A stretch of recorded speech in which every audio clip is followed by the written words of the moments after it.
Our last Turbo Talk of the day is Johnny Cash doing PPI-Geolocation. Hello, Johnny Cash. I'll keep this brief for a 20-minute talk. Johnny Cash, co-author, Hacking Exposed Wireless, currently on the second edition. Ran a lot of 802.11 cracking utilities, and I'm an aspiring Atari 2600 programmer. So, that is a fun hobby if you're ever looking for a constrained environment. 128 bytes of RAM. You can almost remember all your variables. Senior R&D guy, Crucial Security. I'm also the youngest obsolete guy around. That is roughly me. Me from 5 years ago. Anyway. So for those of you who don't know, 802.11 visualization now looks basically like this. You have a laptop running Kismet probably, you have a wireless card hooked up to an antenna, either an omni or a directional, and a GPS puck on top. Kismet makes two files, a PCAP file and a .NET-XML file. It actually makes like 6 more, but that's the only ones we're talking about. And what you do is you take this .NET-XML file, run it through GIS Kismet, which is just the best visualizer currently available until recently, and generate a KML file. And if you happen to be on Windows, it's very similar. You take your Windows box running VisTumbler or something else, export it to any one of these awkward and unmaintained file formats, take it through an unmaintained visualizer if you can get it to run, make a KML file, and look at it in Google Earth. So it really doesn't matter what platform you're on, the basic process looks the same. You got a wireless card, a GPS, and the surveying software does some sort of data aggregation. So it's saying, I saw this network, the most strong signal strength was here. I saw this network, the most strong signal strength was here, and so on. And that's basically what all these different formats are encoding. Take that, run through a visualizer, and look at it in Google Earth. This XKCD comic perfectly summarizes the current state of 802.11 survey formats, which I will give you a moment to appreciate its brilliance. So my goal is to be the 15th competing standard guy, except I want to do it so well that everybody forgets about the previous 14 and it really goes back down to 1, which I'm pretty sure I've accomplished. So the motivation, like I said, the world has too many damn file formats. NS1, NS2, .XML, .gpx, CSV, WTF, I hate them all. Let's clean this up. Why can't all that data be stored in line with the packet? So in this case, we take all this information about the antenna, the GPS, everything we know, run it through the capturing tool, Kismet, whatever, generate a standard PCAP file, which we have all these tools that already know how to parse. Wireshark, Scapy, everybody knows what a PCAP file looks like. Take that through a visualizer and then the KML. So in order to do that, we're going to need to store per packet information, which is called PPI for short. Not pay per install. I did not know this had another acronym until 20 minutes ago. Funny. So the PPI was developed by Case in 2008. It didn't catch on very well until fairly recently, and it allows applications to store per packet information, hence the name, in a standard PCAP file. The cool thing about this is that it doesn't break standard tools. Even if you don't necessarily know how to parse that information, you know enough to skip over it and everything keeps working. So that's the key insight about PPI. So what would this get us if we had this wonderful standard? It would give us the ability to look at a single PCAP file and tell when, where, and what, given everything about the state that this packet was captured in. We could then use all of our standard tools to create, modify, and view this data. So Wireshark, Scapy, etc. Stuff we're familiar with. And the most obvious use to me is we could have a universal visualizer. So it doesn't matter at this point what you've captured your data with. Previously, if you capture it with Kismet, you need to use a Kismet-based visualizer. Captured on Windows, some Windows-based visualizers. They're very coupled together. So if everybody stores in this format, they get decoupled. This is really nice if you implement the specification, which I highly encourage everybody to do. It's 100 pages and a lot of fun to read. So, what do we want to store? Let's start with the GPS. That's the most easy. So if you guys are unfamiliar, how many people have actually used Scapy in here? Anybody? Scapy's great. I love it. So what you might think here is actually pseudocode, because it looks so easy to read, is actually real code for Scapy. So if you fire up Scapy, load the contrib modules that implement all of this, and we make a GPS tag. Then we set the latitude and longitude to these, and then we print it out. Fairly straightforward. And then we take this data and we can look at it in Wireshark. And lo and behold, we can see the latitude and longitude. And finally, if you ran this through a visualizer, we get this intersection in New York. which is conveniently located at a 22.5 degree isometric angle you're used to looking at all of your diagrams, which is why I chose it. So, that's a start, but what direction were we traveling? Where was the antenna pointed? What way is the car pointed? We need a vector. Vector details. Vectors specify an arbitrary three-dimensional orientation. They can be relative to each other or relative to Earth. You're all already thinking relative to Earth, because if you think 10 degrees up and 90 degrees to the right, that's relative to Earth. A vector bit mask, a characteristic bit mask, is used to say what this vector represents. So just because there's a vector tag does not mean that is the antenna. This could represent a lot of different things, and you can specify what it represents. So the most obvious ones are like the direction of travel, antenna, the front of the vehicle, and even cooler is if you have something you would like to store an arbitrary dimensional vector on, and I did not think of a bit to assign it, you can have one, or you can assign your own, and there's actually a vendor-specific tag. So if you have some other information you would like to encode in this coordinate system, you can. So V is for vector, make it in Scapy. We say this one is relative to Earth, and it indicates the direction of travel, and it's got a 10-degree pitch and a 22.5 degree heading. Print it out in Scapy, looks pretty. Load it into Wireshark, also looks pretty. Visualize it. Hey, now it looks like we're getting somewhere. Now we have a car and we know the direction it's going. But where is the antenna pointing?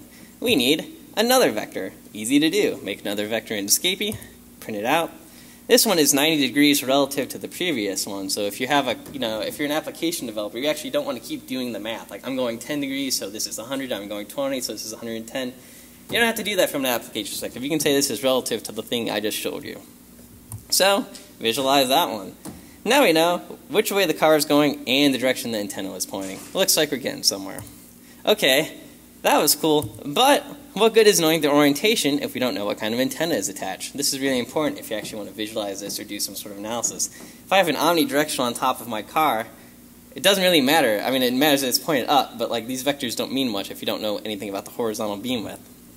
So, A for antenna. I love Scapy. We set the gain. So we set it's 9 dBi gain, 120 degree beam width, which is a relatively wide beam width panel antenna, and you can even encode the model name. Print out in Scapy. Look at that. See a pattern here. Loads in Wireshark, and you can see the gain, beam width, and model name. So at this point, you know everything about the antenna and where the antenna was facing and where the car was. So we're off to a pretty good start. Well, that was cool, but how about how fast we were going? Did I say velocity? I'm in acceleration. And temperature? And humidity? Sure, why not? I'm going on a coding binge and I feel like implementing it all. S equals sensor. Set it to velocity, set the value to 20, load it up in the Scapy, prints it out, load it into Wireshark. Look at that. We know that car is going 20 meters a second. If you actually wanted to, you could encode dimensional information as well. So if you actually had a 3-dimensional accelerometer, you could encode that there. That gets a little more complicated for a 20-minute talk, though. So that was cool, but I was told there would be pretty pictures. This whole talk was supposed to be about some universal wireless visualizers. So where are they? Here we go. So this is the testing area, aka my neighborhood. You'll become very familiar with it over the next 5 minutes. So first thing we do, we fire up Kismet. This is normal, unpatched Kismet. We hook up a GPS, drive around my neighborhood. We take that data, run it through GIS Kismet, which is the standard, out there already visualizer for Kismet. Run through it, make a KML file with it, open it up, and this is what you get. Highlights include Gay Butt Monkey, which seems to come and go, and a few other networks. I think they only put that there because I knew I was collecting test data that day, because I really haven't seen it. Just once. So this is my neighborhood from like the current to today's stuff that you can go download. I narrowed it down to 3 networks to show you, to give us a smaller set of data and make it easier to illustrate what's going on. And just to be perfectly clear, what's happening in this visualization is Kismet is generating this kismet.net text or netxml file, and it says, here's the peak position. The visualizer then, drops this target on it, and that's all the analysis that's going on, Basically, strongest packet, drop the thing there, which is a good start, but let's see what we can do to improve it. So here we take the same data, generate from the same Kismet survey, and we run it through my PPI universal visualizer. edit the config file. I want to tell it in this case that it is scaling it to 100 meters, and to use linear scaling, and which is right down here. So we run through my universal visualizer. So this is the same PCAP file Kismet created earlier, and we go straight to a KML file. It goes, pre-processes, processes all the networks, gives us this KML. So what does this look like? So this is what we had before, no PPI information, and this is what we get when we know the signal strength and location of every packet. Stronger, brighter lines indicate stronger signal strength, and shorter, darker ones are less signal strength. So this is a kind of noisy one. I did a few more examples. This is another network that we saw earlier, HP setup. This one is a little prettier. Watch the lines fade in. So stronger, brighter lines, stronger signal strength. I mean, even at this point, we've gained a lot of information. For example, this network is basically brighter or stronger. We can see it from farther away. That was not in any way conveyed with the previous aggregated data. You could say, well, the strongest packet was here, but you couldn't really say how far away did I see it. That information was just lost. And finally, here's the last third example network, Scirocco. I'm not sure how you say it. They're my neighbors. I should probably know their name. Anyway, this one is actually almost like a casebook illustration. It looks really pretty. The closer we get to this house, the stronger lines, the brighter lines, they get up until this point, which was the peak packet, which we can see because that's where GIS Kismet dropped its target, and it starts to fade away.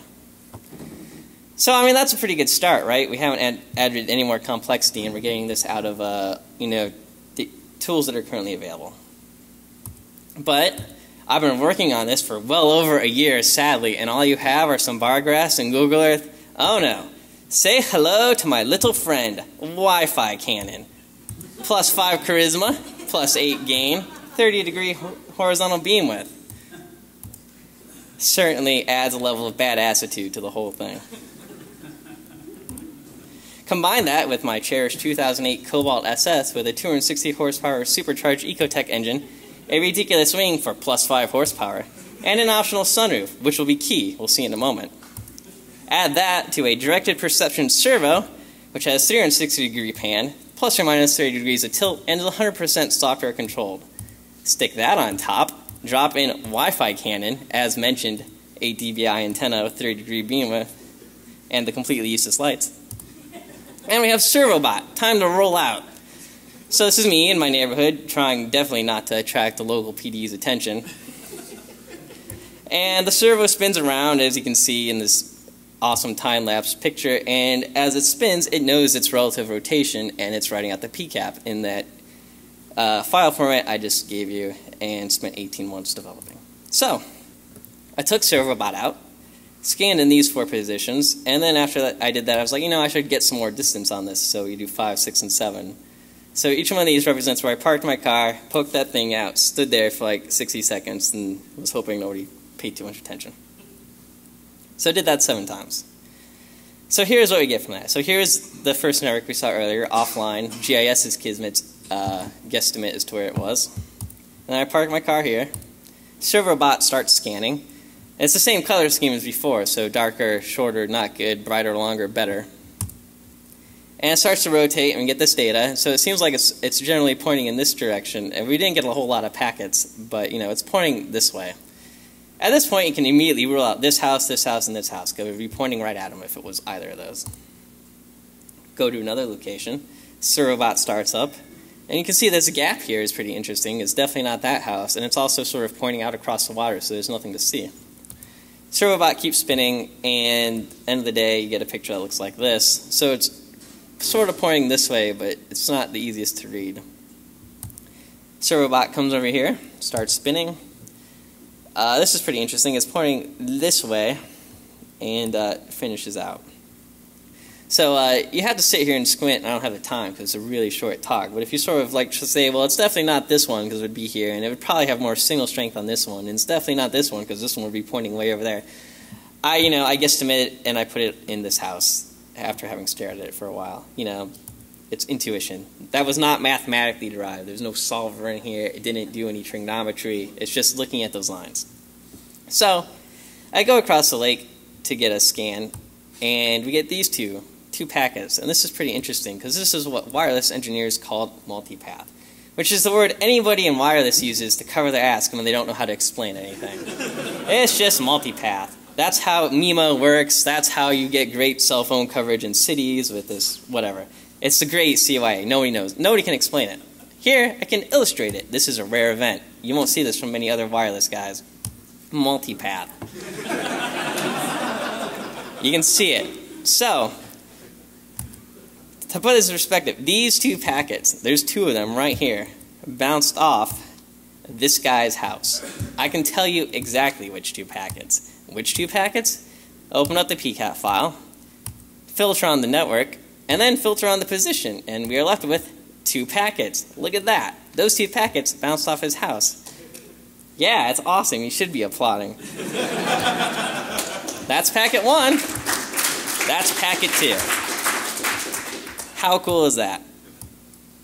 So this is an overlay. If you look at all the information we've gathered, the vertical stuff came from Kismet, and this was captured by the servo. So I have, like I said, you stare at this long enough and you think it's probably here. This is a similar network, and GIS Kismet couldn't differentiate between these. It doesn't have that much information. They're basically on top of each other from Kismet's perspective. So here we do a first survey, and it's definitely pointing this way. Do another survey, and the intensity of these lines tell me we are much, much closer to this. The signal strength has gone up dramatically. So we're basically on top of this. It's like white hot. And the color scheme here is representative of physics, in case you're curious. Everybody seems to think I'm doing it wrong, but white is hotter. So this is like white hot here, and we do this from over here, and it's less, it cools off. And do another survey. Looks like that. This one is actually strong enough or bright enough that you can see it from across the lake. This is pointing this way.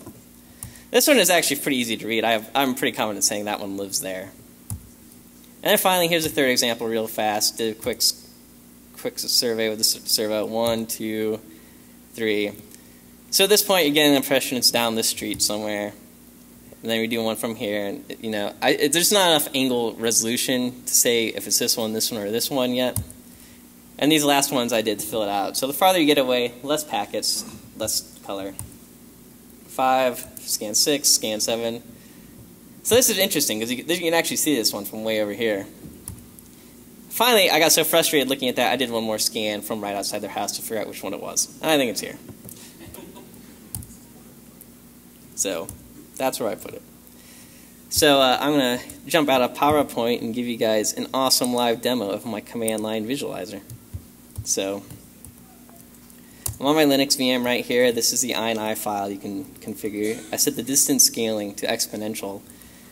You can do linear or you can do static. And when you're scaling these things, you can either scale them across the signal range for a given network or from a signal, the entire range you saw in the packet. So it depends what you're trying to compare. Do we care how strong the signal is relative to everybody else in the neighborhood or just the network we're looking at? And you can visualize them both and you get interesting results either way. And you should play with it. So this one is per BSSID on both dimensions. Fire up the visualizer, verify the settings. Right now it's computing the spread across the dB, which is important. You have to think this is actually going across like 10 orders of magnitude when you do the math across that range. Computes the dB spread, and then it starts generating a KML file. So go over here, copy it over to my Windows box.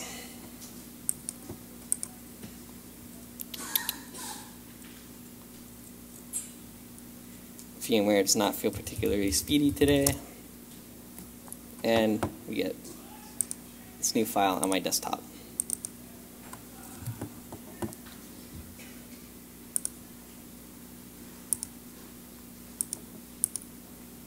Whatever. So this is the generated from that street. So this was generated, right now, real time. That was real demo. So I took this survey at an intersection, which is fun to do because I'm at a stoplight with a servo in the air, hoping I get everything just right. So you can look through here, and these are similar graphs. They're just in a different setting. That one's over there. That one's over there. This one's over here, etc., etc. The cool thing about this is we can grab Google Street View guy over here. And there you go. It looks like it's that way. I mean, I'm no expert. Well, maybe I am. And you know, you can poke around and see some other ones too. So that was pretty cool. That's a nice feature. I don't think I've seen a visualizer do that yet. So that was cool, but nothing. It was cool. Okay, where is all this code? Wireshark merged, Scapy merged, and Kismet merged. So you don't have to go download any of that stuff. It's already in there. I basically built this into the world and didn't tell anybody until it was done. You can get the SDK from Harris, assuming the Harris IT monkeys have done their job and uploaded it. I think I need to give them some bananas or something. There's the link. The SDK includes a C++ library for reading and writing all of those tags I was showing you, a Python state machine, which the visualizer is built on top of to show you how to interpret them, so there's no ambiguity. I hate standards who have ambiguity. You should have to implement it before you give it to anybody. And then there's the two visualizers that I was generating all this data with. So you should be able to download it there. I will not be surprised if they haven't put it there yet, though. So supporting vendors: Harris, Praxis, SRT, Wireshark, Python, Scapy, and Kismet. So yeah, that's a pretty good list. That's like basically the entire industry. I think it's fair to call this an industry standard at this point. And to quote the venerable John Hodgman, you're welcome.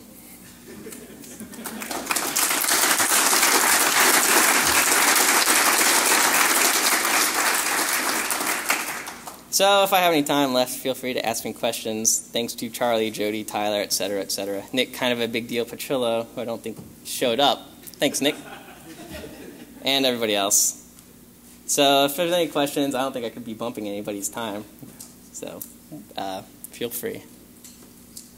Yeah? Did you try anything with clients, positioning of wireless clients? So that's an interesting question, is have I tried to do any location with clients? And so if you run, right now the visualizer, as you could download it, just filters out on beacons because they come out at a fixed rate, at a fixed, every 1/10 of a second usually, and at a fixed rate. So when you're trying to locate a client, it gets significantly more complicated because A, it's bursty traffic, and B, the rate varies, which would actually vary the signal strength thing you're trying to do.